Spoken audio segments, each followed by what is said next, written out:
বিষ্ণুকে বিষ্ণু পালন করত। রামায়ণ কাকে বলে? যে গ্রন্থে রামের কাহিনী বর্ণনা আছে তাকে রামায়ণ বলে। বেদ কয় খণ্ডে বিভক্ত? বেদ 4 খণ্ডে বিভক্ত। কি কি?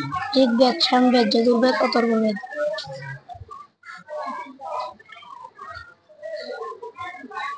সরস্বতীর বর্ণনা দাও।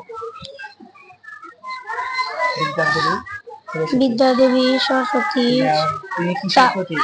তিনি জ্ঞানের প্রতীক। তার গায়ের রং কি?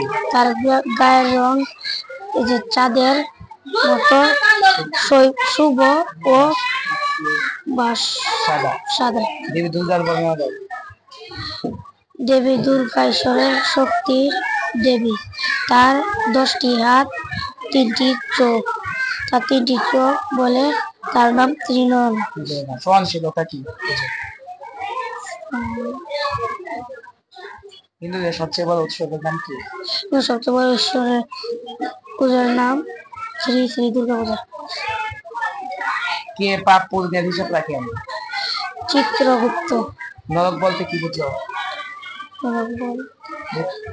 মৃত্যুর পর পাপী কিসের দ্বারা পূর্ণ করা হয়? ভোগের দ্বারা পূর্ণ করা হয়। ভগবান শ্রীকৃষ্ণের পিতার নাম কি? ভগবান শ্রীকৃষ্ণের পিতার নাম বসুদেব। শ্রীকৃষ্ণ কোন যুগে অবতীর্ণ হন? শ্রীকৃষ্ণ দ্বাপর যুগে অবতীর্ণ হন। শ্রীকৃষ্ণের মাতার নাম কি? শ্রীকৃষ্ণের মাতার নাম দেবকী। বিদায়কে শ্লোক বলো।